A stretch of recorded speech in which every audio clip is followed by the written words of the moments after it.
विराजमान सभी हमारे सत्संग प्रेमी सज्जनों, श्रद्धा मूर्त माताओं बहनों, आज जो सत्संग का कारण है तो श्रवण ने सुबह ही अपना जाकर के व्हाट्सएप करके या फोन करके सबको विदित कराया है। भक्त श्रवण के आज दीक्षा दिनी तिथि है। आज से 24 वर्ष पूर्व इस दिन में इसने जाकर के उपदेश लिया। इसके उपलक्ष्य में ये आज का सत्संग कार्यक्रम रखा है। शास्त्र में जिस दिन दीक्षा दिया जाता है, उपदेश लिया जाता है, उसका बहुत बड़ा भारी महत्व है। आज बड़े बड़े महात्मा हुए, उनका जन्मदिन से ज़्यादा दीक्षा दिन मनाया जाता है, क्योंकि जन्म होते तो जन्म होने के बाद में कई लोग दुखी हो सकते हैं, लेकिन दीक्षा होती तो उस दिन से ज्ञान हो जाता है। शास्त्रों में लिखा गया है, ब्राह्मण जो लोग जिसको द्विज कहते हैं, मतलब जिसको दूसरी बार जन्म कहते हैं, द्विज कहते हैं। जैसे ब्राह्मण लोग जिस दिन जनेऊ पहनते हैं और कहते हैं आज ब्राह्मण बन गया है, तो उसके द्विज कहते हैं, अर्थात दूसरा जन्म हो गया है। तो एक जन्म को माता के द्वारा होता है और दूसरा जन्म गुरु के ज्ञान के द्वारा दीक्षा दिया जाता है, उसे द्विज कहते हैं। और शास्त्र में सदगुरु कबीर साहब लिखते हैं, जब सदगुरु के शरणे आया तब से दूसरा जन्म कहाया। जिस दिन से सदगुरु के शरणे आता है उस दिन से दूसरा जन्म होता है। वो जन्म तो वैसे पहले चला ही गया, जितना वर्ष हमने जीवन जिया उसमें जाकर के सजना भक्ति ज्ञान के बिना हमारा जीवन में कुछ नहीं किया। और आज वास्तव में जिनके जीवन में दीक्षा नहीं है और संत गुरु का सिर पर हाथ नहीं, तो वो जीवन ऐसी व्यर्थ ही है। जिस दिन से सदगुरु के शरण आते वही दिन सार्थक है, बाकी तो सब दिन ऐसे निरर्थक जाते हैं, क्योंकि ज्ञान होता नहीं सत्य क्या असत्य क्या और अच्छा क्या और बुरा क्या है। आज कोई माने चाहे न माने और समझे चाहे न समझे, लेकिन जिस देश ने इसने दीक्षा लिया है, शिक्षा लिया है, दिन प्रतिदिन अध्यात्म में तो विकास वही है। आज जाकर के सज्जनों, व्यवहार में भौतिकवाद में भी विकास है। खैर भौतिकवाद में विकास वाले तो बहुत संसार में है, ऐसी बात नहीं है, लेकिन यहाँ संगम में भौतिकवाद में भी है और अध्यात्म और ज्ञान में भी है। तो बहुत ही अच्छी बात है। जिस दिन दीक्षा शिक्षा हो वो संत महात्मा का, भक्तों का, और जो मनाया जाए, समझा जाए। और दीक्षा वास्तव में जिस दिन संत महात्मा, आज मैंने परसों पहले दिन कहा था, दुनिया में आज होड़ लगी है कि बच्चों को शिक्षित करो, बच्चों को शिक्षित करो। अच्छी बात है, बच्चों को शिक्षित करना चाहिए, लेकिन शिक्षित के साथ में यदि दीक्षित नहीं किया तो वह भाई साहब अमेरिका गया और पाचा आवे न आवे, किसी के पास में गारंटी नहीं है। और यदि जाकर के सज्जनों लोगों को, बच्चों को लोग कार दिलाते हैं, पर कार नहीं संस्कार दिलाए ना तो अच्छा होता है। संस्कार गुरु के द्वारा मिलता है। आदमी कितना ही जाकर शिक्षित हो जाएगा, उनका जीवन विकसित हो जाएगा, तो जीवन में पेट भरे का साधन हो सकता है, अपना और अपने परिवार का हो सकता है, लेकिन सजना कल्याण नहीं हो सकता। कल्याण की बात तो जब समझाएगी, जब जीवन में संत महात्मा के साथ में जाकर दीक्षित होगा, उन्हें समझ में आएगा सत्य क्या है, असत्य क्या है और वास्तव में बोध क्या है। तो इसीलिए संत महात्मा कहते हैं, और इसी विषय पर इसने अभी अपने भगत भजन सुना, आज गुरु दियो नाम सुनाई, तज सकल फंद भयो अति आनंद जी निरंक विपुल धन पाए। और आप आकलन कर सकते हैं गिनती, जिन जिन लोगों ने विवेक से और दीक्षा लिया और यदि उन्होंने वास्तविकता को हृदय में समझा है, तो वो कितने अपने आप में निडर है, चाहे नर है चाहे नारी है। न तो बाटाऊ डरे, न घाटाऊ डरे, और न जाकर के सांप से डरे, न किसी के बाप से डरे, है ना। बस बात इतनी है कि वे अपना जीवन में सही करे तो न डरे। जब सही करता है तो डरने का सवाल ही नहीं है। डर तो आदमी के जीवन में गलती का है, अर्थात बुरे कर्मों का है। जब सही करता है तो डरने की सवाल ही नहीं है। और जो गुरुमुख ज्ञानी नहीं है, अच्छे विवेकी संत नहीं मिले, तो उनके हाथ में देखो तो कड़ा, गला में देखो तो ताबीज, पता नहीं क्या का, पगों में लगाया तो डोरा बांधियोड़ा है, कालान धोड़ान पता नहीं क्या है। और सुबह उठे दुकान तक इन्हें छूटे, छींक आएगी तो बंद, है ना। आदमी इतना कितना डरता है भ्रम से। और आज यहाँ गुरुमुखी का मैं उदाहरण दे सकता हूँ। जो लोग हमेशा ज्योतियां करें, हमेशा कुछ भी करें, फिर भी जाकर के सजनों गल्ला तो काम करे देना भरे। और यहाँ बैठे हैं ये कई लोग जो जाकर के श्रवण का सामने उदाहरण है, राम प्रसाद का भी है, बहुत सारे भक्तों का उदाहरण है। केवल अगरबत्ती तक नहीं करते होंगे तब भी आज उनके जीवन में सब विकास है, ऐसा नहीं है। तो ये सब भ्रम बातें जब छूटती है कि आदमी के जीवन में ज्ञान होता है, ज्ञान होता तो उन्हें निर्णय होता है कि केवल मंत्र बोलने से या कोई जाकर के समय पर निकलने से या कोई जाकर के सजनों जाकर के किसी की इष्ट उपासना करने से जाकर के पेट नहीं भरता है। पेट तो उद्यम करना पड़ता है। गाय भैंस भी होता है, बेटा रहे तो क्या है, उठ करके चारा खाता पेट भरता है। मनुष्य भी है, उद्यम करता है, उद्यम से लक्ष्य भी मिले, लानस्वेनी थानी। आज जाकर के उद्यम करता है और तो जाकर के अपना भी खाता है, परिवार को भी खिलाता है। ठीक है, हमारी भावना जहाँ भी हो, जैसा तैसा गुरु मिला या वंश की परंपरा रही और जो आगे से आगे देखते गए बच्चों की तरह, तो वो जाकर के करते गए। लेकिन जब बच्चा होता है तो करता ही है, लेकिन बड़ा होता है और यदि विवेकशील होता तो सत्य असत का निर्णय करके सत्य को पकड़ता है और असत को छोड़ देता है। जैसे छोटा बच्चा होता है, गुड़िया से खेलता है, उसको अच्छा समझता है, सच्चा समझता है, तब गुड़िया से खेलता है और उसको पुचकारता है, लड़ाता है और क्या नहीं करता है। लेकिन वही बच्चा जब 20 साल का हो जाता है, उसको प्लास्टिक की गुड़िया दी जाए और क्या ले बेटा खेलो, तो वो क्या एक पाड़ में लो, है ना। अब जाकर के उस गुड़िया से वो नहीं खेलता है। इसीलिए कबीर साहब ने लिखा, पूजा पाती नेम व्रत गुड़िया का सा खेल, परिचय भया जब आत्मा से दिया पिटारा ठेल। जब आत्मा से परिचय हो गया तो वो बच्चा अब गुड़िया से नहीं खेलता, उन्हें मालूम है ये तो नकली है। असली गुड़िया का साथ करता है, उनके साथ में भले जीवन जीता है, लेकिन नकली के साथ में नहीं। ऐसे ही आदमी को जब निर्णय हो जाए, यूं क्यों, हमारे पास में मोबाइल फोन है और कुछ है, हमें निर्णय रहे कि सही है, हम उसको अच्छी तरह से रखते हैं और मालूम है बेकार हो गए तो फेंक देते हैं, है ना। ये नहीं कि भाई हाँ है तो खराब बने तो पेटी में मेल दो, ऐसा कोई नहीं करते। जा करके आदमी का शरीर में जब तक जान होती है तब तक वो दवाई दिलवाते हैं, डॉक्टर के पास में ले जाते हैं, वो करते हैं, सब करते हैं। जो इस शरीर से जान निकलती है और सब कहते हैं अब इसके कोई दूसरा कुछ मत करो और ले जाकर शमशान में धरो और लार बार वो जचत करो, बस आपकी इच्छा हो तो करो, बाकी खत्म बात हो गई। ये जा करके तो ये निर्णय होता है, इसे निर्णय कहते हैं। तो वास्तव में आप इनसे जाने माने हैं और आपके सब लोगों के बीच में ये जीवन जीता है और फिर भी जाकर के अपना विचार विवेक सही रखता है। ये सब एक सदगुरु की बदौलत है।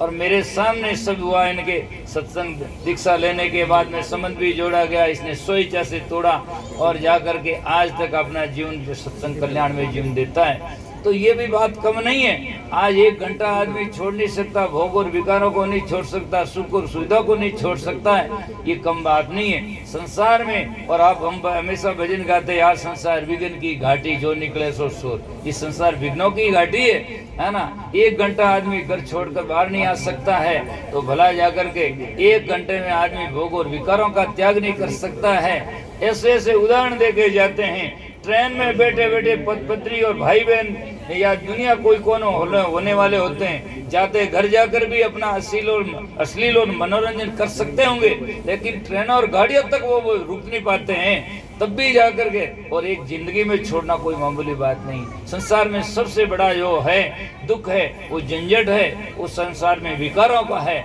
और विकार छोड़ने के लिए संत के पास में ज्ञान और दीक्षा लेना पड़ता है, तभी जाकर ये संभव हो सकता है। तो इसीलिए सजनों, आज संसार में जब सदगुरु जी नाम सुनाया तभी हमने शीश हिलाया, और मेरी कछु नहीं उपाय आज गुरु दियो नाम सुनाए।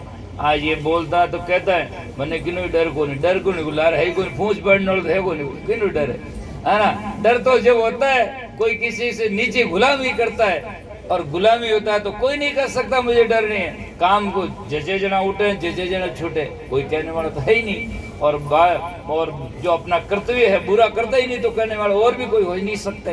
तो कहने का तात्पर्य यह है, एक आदमी रहता है सज्जनों, वो स्वतंत्र जीवन जी सकता है। जब दूसरा उसे समझ जोड़ता है तो उसके बंधन में आ जाता है।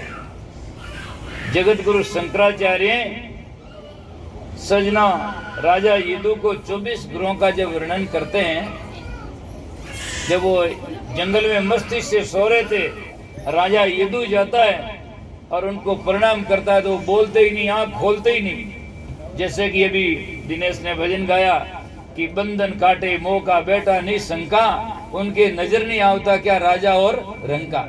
उसके राजा और रंका का उनसे कोई परवाह नहीं है। 8 गांठ कोपिन के साधुन माने संक, नाम अमल माता रे वे गिणे इंद्र ने रंग। अट देसरा राजा तो कहीं इंद्र, जो देवताओं का राजा इंद्र को वो मक्ता समझते हैं, कुछ नहीं समझते उनके सामने, तो कुछ भी नहीं बोले। तो राजा यदु ने सोचा रे ये कैसा फकीर है, किसी की परवाह ही नहीं करता, कोई राजा हो बादशाह हो। तो वो नहीं कर सकता जिसमें भीतर में इतना ऊर्जा हो, शक्ति हो, अर्थात इतना आत्मनिर्भर हो, उसको डर नहीं लगता। बाकी तो सरपंच साहब आवे तो गया, अरे साठ पदर हो रहा है ना, कि गांव में की गड़बड़ घोटाला कर दे, है ना, पर घोटाला है काम भले ही वही मत, हाँ देखा हो। तो ऐसे लिए जाकर के सजनों, लेकिन वो महात्मा नहीं डरते, वो कहते हैं कि मैं राजा तो मैं मारा जाऊं, तुम तो राजा मैं मारा जाऊं, तेरा राज कम ज्यादा होता है, मेरा नहीं, मेरा तो अटल राज है। इसीलिए राजा यदु जब उनसे पूछते हैं कि महाराज ऐसी मस्त फकीरी आप कहां से लिया है, तब राजा यदु उसमें 24 ग्रहों का वर्णन करते हैं, जिसमें धरती है, कपोत है, चंद्रमा है, सूर्य है, वेश्या है, और जाकर के सुजना तीर बनाऊ नहार है, और उसमें एक बाल बच्ची का भी है वो जो उन्होंने गुरु माना। उसमें कहा गया है कि राजा दत्तात्रेय महाराज सामने खड़े भिक्षाटन के लिए गए, आगे घर में मेहमान आया तो वो बच्ची है जो कोई घर में था नहीं तो वो अपना खींच कूटती रही, तो उसके हाथ में चूड़ियां थी, तो वो जिम कूटती, वो सोचती कि आगे जो सगा गनाती है उनको मालूम पड़ जाएगा, तो वो ठीक नहीं मानती थी कि बजे नहीं, तो वो जीव जीव कूटे तो एक एक चूड़ी निकालना शुरू किया। एक निकाल, जितनी चूड़ियां थी तो जीव जीव कूटती वो एक एक निकालना शुरू किया, लेकिन जब तक 2 चूड़ी भी थी तब तक बचती थी, और जब उसने एक निकाल दी, केवल एक चूड़ी रही, अब वो कूटने लगी तो फिर बजना बंद हो गया, क्योंकि एक है तो किससे टकराए ही नहीं, बजे ही नहीं। उसी दिन से उन्होंने एक चूड़ी का देख करके और उन्होंने जीवन में शिक्षा लिया कि जिंदगी में रहना तो अकेला ही रहना है ना, बस 2 संग लिया तो खटपट रहनी शुरू हो जाएगी, है ना।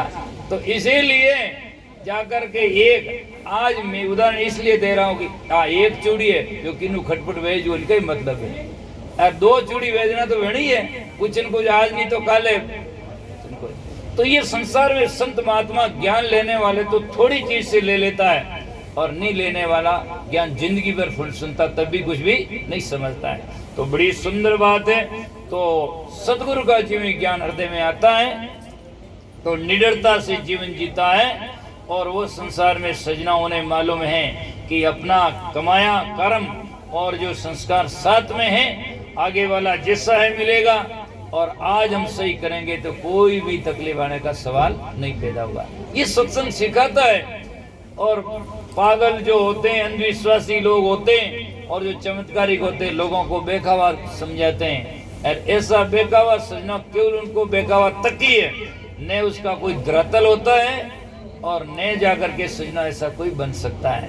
क्यों कि चमत्कार की जितनी बातें हैं आप सुनोगे, समझोगे तो वास्तविकता समझ में आएगा, लेकिन जितने दुनिया में कहने वाले हैं वो सब संसार में झूठ है।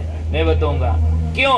एक आदमी कहता है मारा गुरुजी शेर बन जावे, शेर कई बने, गुरुजी बूढ़ा हो जाए, काला बाल धोड़ा हो जाए, साफ आधा काला नहीं हो सके, काला बाल धोड़ा जेवे धोड़रा पाछा काला नहीं कर सके, बूढ़ा है जो जवान नहीं बन सके, तो शेर बन सके। अरे मान मेवाड़ में एक महात्मा भगवता जी कहता कि गुरुजी शेर क्यों बने, बकरी बने। पहले तो यूं कहता, पर बकरी रो कहते डर नहीं लागे, रात रात जान देख ले, जाने के बकरी तो डर लागे को नहीं, पर शेर रो कहते डरे जो कोई कने जावी जो नहीं। हाँ मारे मन ज्ञान मरे खाएगा तो ज्ञान खाएगा तो डके शेर फाचो गुनाई फेरट है ना। अरे वे कहता तो या फिर होड़ी भैंस बने जो दूध देन फाचा आप गुरुजी बन जाए। शेर क्यों बने, भैंस तो क्या ना बन सके, भैंस नहीं बन जाए शेर बन सके, गलत बिल्कुल बात है। सज्जनों आज आप देख लो जो अवयव है संसार के जितने तत्व है वो तत्व में रहते उसको दूसरे में आप बदल नहीं सकते। पत्थर ने आप बाटन ईंट बनाई दो, चूना बनाई दो, सीमेंट बनाई दो, ठोस ठोस ही रही, जड़ तत्व दूसरों नहीं बन सके। तो जो चीज वस्तुतः है वही है और दूसरी लाने की संभावना नहीं है। जो संसार में वस्तु है वो कभी जा नहीं सकती और जो संसार में वस्तु नहीं है वो कभी आ नहीं सकती है। ये संसार में पानी है तो संसार में कहाँ है पानी, यहाँ से बारिश होगा, नदियों के द्वारा समुद्र में जाएगा, समुद्र से भाप उठकर वापस आएगा और वापस उठ करके वापस यहाँ बरसेगा और यहाँ से भाप और नदियां होकर के फिर वापस जाएगा। खत्म कहाँ होता है? ऐसे ही जा करके जो वस्तु है वो कभी न जाती नहीं है और जो है अगर कभी जा नहीं सकती नहीं है वो कभी संसार में आ नहीं सकती है। इसीलिए संसार में कारण कार्य की व्यवस्था है। कोई भी चीज हो कारण के बिना कार्य नहीं होता। आज मकान बनाओ तो मकान में सजनो ईंट पत्थर चूना सीमेंट वही, पहली प्लाट वही, बचे कारीगर वही और सजना संसार में और उनके राज औजार हुई तो ही मकान बन सके, नहीं तो बाटा सीमेंट चूना सीमेंट कुछ भी नहीं है और कारीगर केड़ो बढ़िया है तो मकान बना सकेगा। जब मटेरियल ही नहीं तो मकान क्या बनाएगा? और मटेरियल है, प्लाट है, बढ़िया बढ़िया लान डाल दो, 1000 वर्ष भी तो मकान नहीं बन सके। मकान तो बनाई तो बनी, थोड़ी नहीं बन सके। दूसरी बात है और जाकर के सजना उनका औजार शस्त्र भी नहीं है तो भी मकान नहीं बन सके। यदि बिना औजार है तो आदमी सही नहीं बना सके, गिर जाएगा। औजार के बिना कैसे बनाएगा?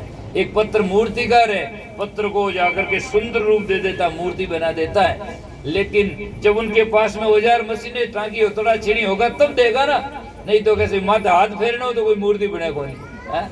तो इसीलिए उनके पास में साधन चाहिए। तो कारण जो होता है स्वतः होता है, बहुत मार्मिक बात है। चित्र से हर बातें जगह जगह समझने के लिए नहीं मिलती है। मार्मिक बात यह कि संसार में कारण स्वतः होता है और कार्य बनता है। जैसे मकान है ये कार्य है और मकान के चूना पत्थर सीमेंट जो है अवयव है वो कारण है और जाकर के बनाने वाला कारण है और इसकी राज है वो कारण है। कोई चीज बनने में 3 कारण होता है, एक उपादान कारण, दूसरा सामान्य कारण और तीसरा होता है विशेष कारण। ये 3 कारण होता है। जैसे एक आदमी ने घड़ा बनाया कुमार ने, तो इसमें 3 कारण है। मिट्टी इसका उपादान कारण है, यदि मिट्टी ना हो तो कोई कुमार घड़ा नहीं बना सकता। मिट्टी होगा तो बनाएगा, मिट्टी के बिना किससे बनाएगा? तो मिट्टी उपादान कारण है और दूसरा सजना उसके जाकर के चाक है, डंडा है, उसका वो सामान्य कारण है। चाक डंडा के द्वारा बनाता है, बिना चाक बर्तन थोड़ी बना सके, उसके ऊपर धर करके उसको फेर करके घुमा कर बनाता है। और तीसरा विशेष कारण होता है कि कुमार बनाने वाला चेतन होता है, तब जाकर के घड़ा बनता है। अब कुमार ना हो बनाने वाला तो घड़ा नहीं बन सकता है। और जाकर के सजना कुमार भी हो, चाक डंडा भी हो, माटी नहीं हो तो किसे बनाएगा? और माटी भी है, कुमार भी है और चाक डंडा नहीं हो तब भी नहीं बना सकता है। चाहे कुमार के ऊपर दो, चाहे सोनार के ऊपर दो, जेवरात बनाओ तो सोनो चाहिए, बनावनालो चाहिए और उनका मशीना वगैरह ऐसे चाहिए। और चाहे मकान का को, मकान में ईंट पत्थर चूना सीमेंट मटेरियल चाहिएगा, फिर कारीगर चाहिएगा और फिर जाकर के इसका सजना जाकर के इसके भी औजार है, जो जाकर के सेउल है, गज है, गुणिया है, सब ये चाहिएगा, करनी है, थोड़ा सब चाहिएगा, तभी मकान बनेगा। तो इसीलिए संसार में कोई भी चीज को बनने के लिए कारण होता है और कारण से फिर कार्य होता है, और जो कारण नहीं होता तो कार्य कभी भी नहीं हो सकता है। अब आदमी इसकी बोध तो है नहीं, और यूं ही सोच ले ओलो सा कोई भी हो गया, अचानक आवाज आ गई, वो आ गया, अचानक आदमी आ गया, एकदम उठ प्रकट हो गया। प्रकट होने का दरअसल क्या है, कैसे प्रकट होता है, किस प्रकार से होता है और कहां से आता है, जब जाकर के सजना। तो कारण के बिना कार्य हो नहीं सकता है। इसीलिए इस बातों में भ्रमों में जाने के कारण से आदमी उलझा रहता है। मैं इसलिए कई बातें कि ये बातें सदगुरु का उपदेश लेने के बाद में विवेकी संत मिलते हैं, तब ये बातें समझा देते हैं, तो उसका भ्रम दिमाग से बिल्कुल ही निकल जाता है। नहीं तो इस भजन में कहा, पहले बहुत दिनों तक भटके सुन बात बिरानी, अपनी आत्मा का बोध तो सुना नहीं, दूसरी बातें सुनी तब जा कर के। अब कई बार गाँव में जावे, मिंद्र में जो लोग लिखड़ा पर्चा देवे क्या काले मिंद्र में सांप आयो और पचे सांप मिनक बेन बोलियो, तो सांप पचे मिनक बेन पचे बोलियो, घसीट तो आयो, पहली मिनक बेन ही अजे तो ये तो पेट रगड़ना कोई मजा आवे आवे जिधर हा भी बन आवे एन उठे घसीट तो उन्हें तो जब सापू मिनक बन सके, मिनक को सांप बन सके, एड़ो आदमी तो कोई है नहीं, एड़ी कोई सत्ताधारी वे, तो वो तो उन्हें दूसरा नहीं क्यों बना सके, तो उन्हें डरने की कई जरूरत है। लेकिन ऐसा सब अंधविश्वास है, और भोला लोगों ने ऐसी बात कह दी, मैं डरूं मारे आगू आगे डरूं मारे बड़ा पर्चा छपाई देन वो दे देन, ऐसे अंधविश्वास लोगों में डालते रहते हैं। कोई चीज में देखो आप जाकर के सजना, चमत्कार बताने में एक तो सजना होता है, विज्ञान सही होता है, केमिकल होता है, दूसरा हाथ की सफाई होती है, और तीसरी जाकर के सजना उनकी कला होती है। तो कला से जाकर के लोगों में चमत्कार दिखाते हैं, और लोग कहते हैं हो गजब बात है, सा कोई बात नहीं। कोई लोग कहे तो पैसा ले लेन, पैसा दे दिया, पैसा काट लिया, मकता गरीब रे गर्मों क्यों काटे, सीधे रिजर्व बैंक में काटे कभी, रिजर्व बैंक में काटे उठे तो कमी है को नहीं है?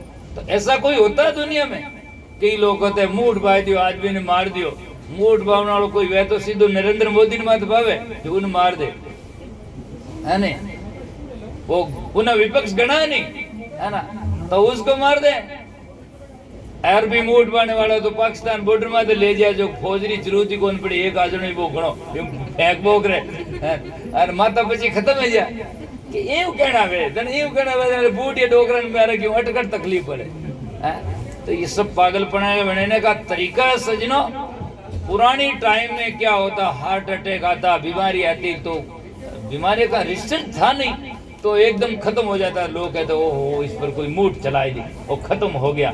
लगभग वे तो क्या माता जी पेगा माता जी बेवे जीतवार यूं पे कण यूं तो को बे नहीं है भाई, बेवे जीतवार यूं एक पार लोग खराब है, यदि माता जी कण यूं बेता वे नहीं दकलो खराब है, लालो ठीक रह जा जना तो हाँ साचा भाई हम क्या बात है यूं बेगा है नहीं। ऐसा सब बातें पागलपना बनाने का तरीका है। पूरे शरीर में सजना, यहाँ के नसों का दो भाग है, और जो एक तरफ की नस खराब होती है तो एक तरफ वाला अंग पूरा खराब हो जाता है, इसकी तरफ बोले तो इसका वाला खराब हो जाता है। तो ये सब बातें समझने का तरीका है और अच्छी तरह से समझना चाहिए। इसलिए संत महात्मा कहते हैं, पहले बहुत दिनों तक भटके सुन बात बिरानी, अब कुछ उर में यहाँ भयो तिर आदि कथा सेदानी। बहुत सारी बातें हैं, आप समझ सकते हैं। जिसको बोध नहीं तो बहुत सारी बातें पुरानी लोगों में किंवदंतियां हैं। चेचक आती थी तो लोग कहते माता जी निकल गया, और बाद में जब मैं छोटा था सजनों 10 से 1 वर्ष का, जब तक गांव में लोग आते थे, जो कंप्यूटर आते, डॉक्टर आते और गली गली में लिखते चेचक की सूचना देने वालों को 1000 रुपया इनाम, ऐसा लिखते। और धीरे धीरे गवर्नमेंट ने कंट्रोल किया, तो कितने वर्षों के बाद में वो चेचक की बीमारी जड़मूल से खत्म हो गई, पता नहीं कहाँ चली गई, है ना।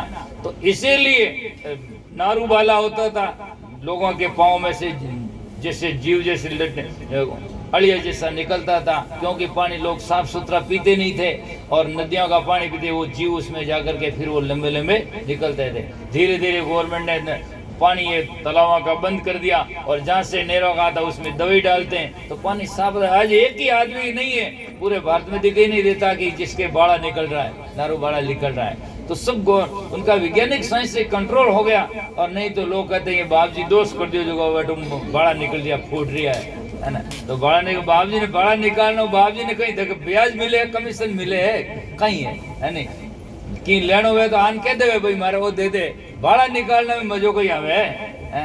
तो सब अंधविश्वास है और ये ज्ञान नहीं है। इसलिए कहा पहले बहुत दिनों तक भटके सुन बात बिरानी, अब कुछ उर में नाम भयो रही थी आदि कथा सईदानी, विज्ञानी सुन सदगुरु की बानी। आय पड़ियो कानन में मेरे अदर शब्द अस्मानी, जड़ चेतन की ग्रंथि छूटी भया भिन्न पे पानी। जड़ और चेतन की इसमें सजना थोड़ा सा बोध गहराई से समझने का चाहिए। संसार में दो वस्तु है, जड़ है, एक तो जड़ है और एक चेतन है। चेतन का मतलब होता है, चेतन और जड़ में क्या फर्क है? जैसे आप उदाहरण देख लो, एक मकान है, एक मकान का मालिक है। तो मकान जड़ है और मकान का मालिक चेतन है।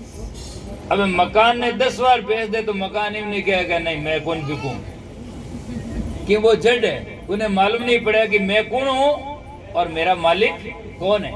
10 बार बेच दो तो आगू आगे ले ली और बिक जाई और वो नहीं कहे।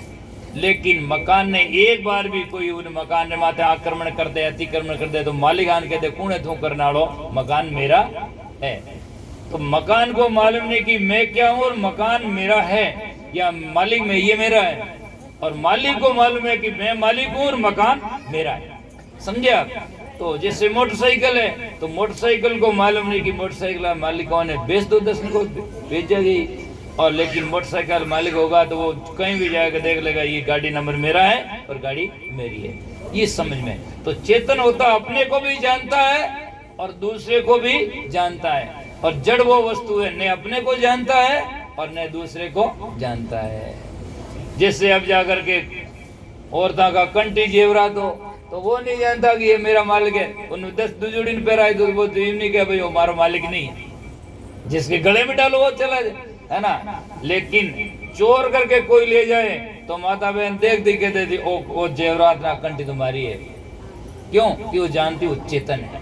इसलिए चेतन में और जड़ में इतना फर्क है। जैसे गाड़ी और मोटरसाइकिल और ड्राइवर है, तो गाड़ी मोटरसाइकिल खराब हो जाए तो ड्राइवर में वो क्षमता है कि उन्हें गाड़ी ने ले जाए फांसी ठीक करान आप ले घर चला जाए।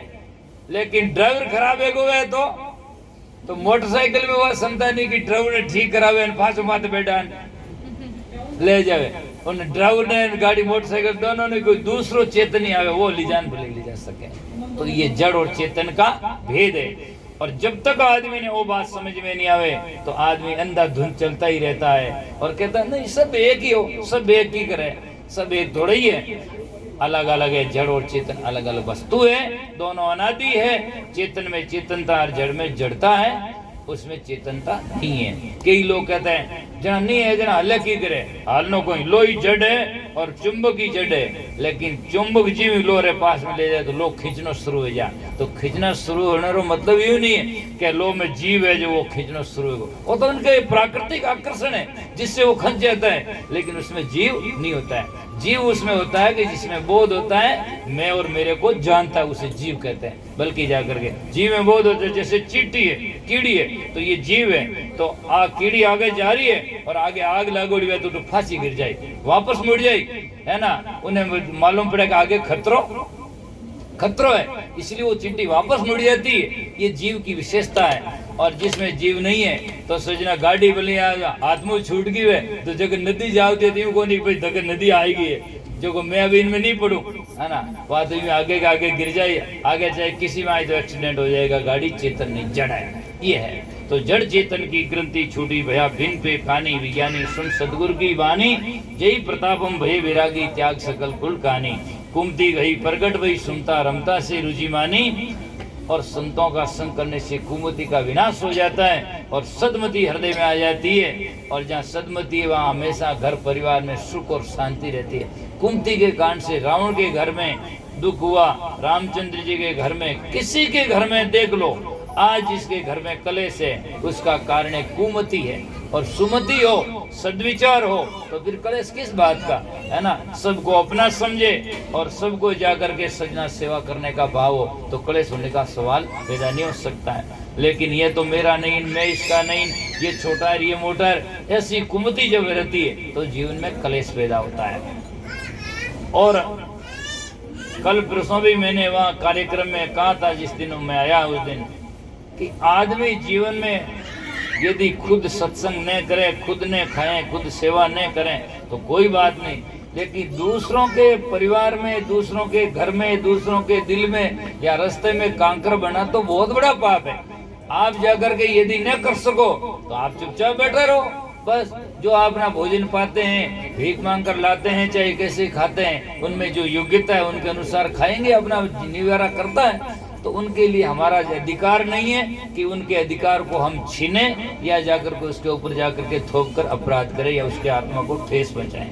हमें होना चाहिए कि हमारा हम करें, और यदि गलत लगे तो हम सरलता से और प्रेम के साथ में उनको कह करके जीवन को मोड़ सकते हैं, बल्कि जाकर के यातना से नहीं, ये संसार में जाकर के। तो इसीलिए संत महात्मा कहते हैं, लालच लोभ मोह ममता की मिट गई खांचा तानी।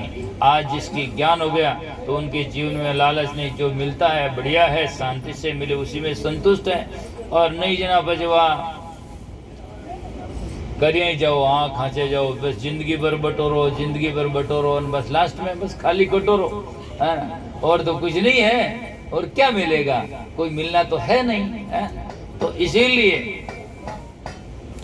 एक शहर में मैं गयो, जो जान बैठो जना के भाई साहब के बाप जी ठीक है, ऑफिस और दरवाजो ठीक है, मैं क्या बढ़िया ताजो है जन के बस बाप जी ट्रांसफर और धंधो है जो क्या बस 26 ट्रका है तो बस दाल रोटी मिल रही है। क्यों आ रहे बाबू, गांव में तो मान एक ट्रक में उन्हें दाल रोटी मिले, गाली बैठ सकते उन्हें दाल रोटी मिल रही है, 26 ट्रका तभी दाल रोटी मिल रही है। और तो ही गलती को नहीं, बस आगे के बस के 100 ट्रका करने है ताकि दाल रोटी मिलती रहे। अरे मैं क्यों आ रहे वाह भैया, ये क्या आकांक्षा है, ये कोई तृष्णा है। इसलिए महात्मा ने कहा, अभी भाई ने भजन गाया, तृष्णा लहर उठे दिन राती, लागत अति जब झोरा, ममता पौन अधिक डर पावे, कांपत है मन मोरा, सदगुरु भवसागर डर भारी। तृष्णा इतनी बड़ी भारी लहर है कि जाकर के सजना इनो अंत नहीं है। समुद्र छोर आ सके, समुद्र छोरी नहीं आवे, जहाज में बैठने जाए तो 12 घंटे वहां जाए बोले समुद्र पूरो वेगो भाई अमेरिका आएगो, पण सजनो इन्हें बोली 10 विचार जब रॉकेट में बैठ जाए तो तृष्णा रो अंत नहीं आ सके, है ना। जो 10 20 50 प्रतिशत हो, 1000 तो लाख मंगेगी, कोटि अरब खरब संख्य द्रापति होने की चाह जगेगी, सर्व पताल को राज करो तृष्णा थी आगे आग लगेगी, सुंदर एक संतोष बिना सड़ तेरी तो भूख कभी ना लगेगी। जब मैं ऐसी बातें कहता तो कई लोग कहते हैं महाराज लोभ बिना काम चले को नहीं। अरे मैं क्या नींव तो पेट भर नहीं सके, पेट भरने खाने के लिए काम करना लोभ नहीं कहते। लोभ तो वो है जिससे घर में जाओ आप पेट भर खा लो, ठीक है, नाराज की नहीं, पर पेट तो भरे जो भी भरे हाथे थैलो भर ले कि हमारे टबर खाए जाने जाने वही भर ले। मारवाड़ में कई माता बहना बहन देखा जो आप हाथ ले जाओ थैलो खाओगे थोड़ा थोड़ा नहीं भरबोगे, तो यही है। तो इसे लोभ कहते हैं जो जरूरत के अनावश्यक है। इस पर एक उदाहरण कहता हूँ, एक भैसा वो जो उसकी नारी और कंजूस, तो घर में कमी तो कुछ नहीं, तो बरसात की टाइम में दुकान में गयो, दुकान में जान गयो सेठ जी छतरी किता में दो अम्ब्रेला किन्यो, तो क्या 100 रुपया ला गई, 100 रुपया तो ज़्यादा है, क्या ज़्यादा है तो लो मत ही, अपन तो बाजारी फिक्स रेट है दुकान दी। क्या वहाँ खड़ो रहो जीते सेठ में गयो कोई सामान लाने वास्ते, भाई साहब कहीं ज पड़ी जो एक खांस ली, खांस नहीं हूँ आतरे बीचे हूँ ये गाल लुकान आप रहे गर्दगी ने भी रहे गो, गर्दगी ने गयो और वहाँ तो देखा नहीं, जो आगे गया और आगे जान पे दारे तो कोई हाथ में ले ली वीडियो झुक दूँ, और जिम्मे उन्हें घर में घुसने लागो, घुसने लागो कि उन्हीं नारी मने छतरी ने देख और वह घोड़ा करने लगी बाजाने वो तो पैसा तो है नहीं कमावे 100-200 रुपया आज रुपया खर्च कर दिया तो आ क्या थाने समझ में आवे को नहीं अटे तो करते आटा ध्यान भी को नहीं ना छतरी लेना आई गो ध्यान पड़े नहीं यूं टेंशन बातें करने लगी तो वो कहते ध्यान को नहीं हका मत कर भैया कौन दिया मैं तो कहने जान क्यों हका मत कर के पैसा नहीं दिया के तो क्या फ्रीज ले मैं जन के एक मारी लावनी के ओ लो यू क्या तो एक को बड़बड़ कर और जन क्यों पैसा नहीं दिया के मैं तो हका मत कर पैसा नहीं दिया मैं तो फ्री लायो बिना पैसा कहना પછી एक क्यों लाया बार लावनी एक बड़े दो ये कोई थिरता नहीं तो जो पेट भरे आप संतुष्टि वे खाए बन जाए बस उसी में शांति रहे तो बढ़िया है और नहीं तो लोग की प्रवृत्ति से आगे बढ़ता जाए तो इसका कोई अंत नहीं आता तो यहाँ है कि ज्ञान जब होता है तो वो कहता है जो मिला है उसी में संतुष्ट है और आप अपना अभ्यास करो और मेहनत करो श्रम करने के बाद में जो भाग्य में होता मिलता उसी में शांति और संतुष्ट करो यही सुखी रहने का मंत्र यही है बल्कि आप ये नहीं सोच सकते कि भाई चाहे किसी आदमी को यहाँ फैक्ट्री हो वहाँ फैक्ट्री हो भाई साहब के काम हो दुकान हो मकान हो और चाहे आश्रम भी क्यों ना हो मैं मान लो 1 बनाऊं 4 बनाऊं 10 बनाऊं बनाई दे जाओ कोई जमी तो नहीं कोई जमीन नीट जाए तो ऊपर आकाश में तो लागे को नहीं भेड़ तो ही जावे 30 मंजिल 40 मंजिल करते ही जाओ उससे तो यूं कोनी के ऊपर लाग जी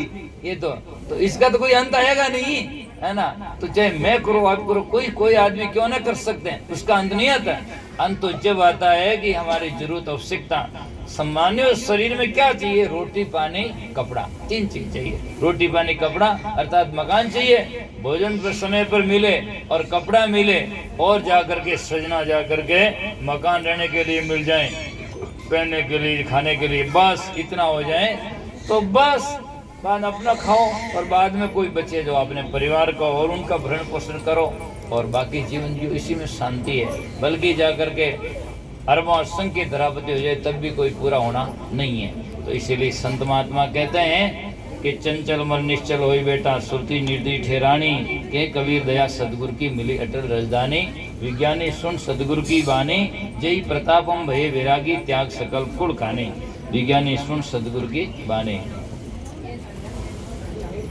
तो तैयारी होगी भाई यार अरे ही जा रहे हैं रुको भाई रेडी है बस 5 मिनट छोड़े सर हाँ बैठो भोजन करने जाइए